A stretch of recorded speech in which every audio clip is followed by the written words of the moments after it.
අද නෙක්ස්ට් ලංකා එකෙන් අපි ඔයාව එක්කන් යන්නේ අනාගතයට. හරියටම 2040 අවුරුද්දට. අපි යන්නේ කොළඹ ගෝල් ෆේස් පිට්ටනියායිනේ.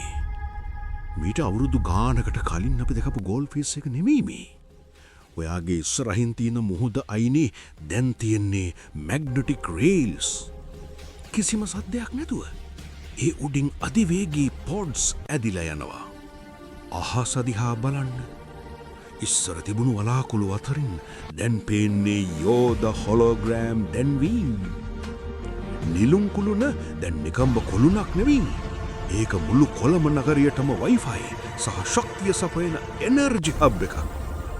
පෝට් සිටිය එක පැත්තෙන් ආශ සිමින වීදුරු ගොඩනැගිලිවල් ලයිට් එළිය මුහුද මත බැටිලා මුළු වෙරළම නිල් පාටින් දිලිසෙනවා.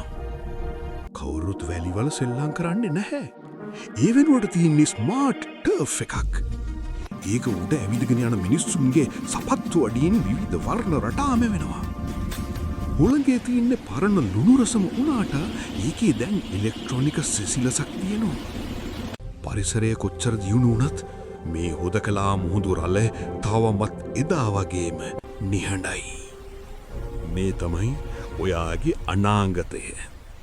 මේ ගමන ඔයාට දැනුණ නම් අනාගත ලංකාව ගැන තවත් දේවල් දැනගන්න අපේ පේජ් එක ෆොලෝ කරන්න. මේ වීඩියෝ එකට ලයික් එකක් දාලා ඔයාගේ යාළුවන්ටත් දකින්න ෂෙයා කරන්න. අපි ආයෙත් හමු වෙමු අනාගතයේ තවත් දවසක.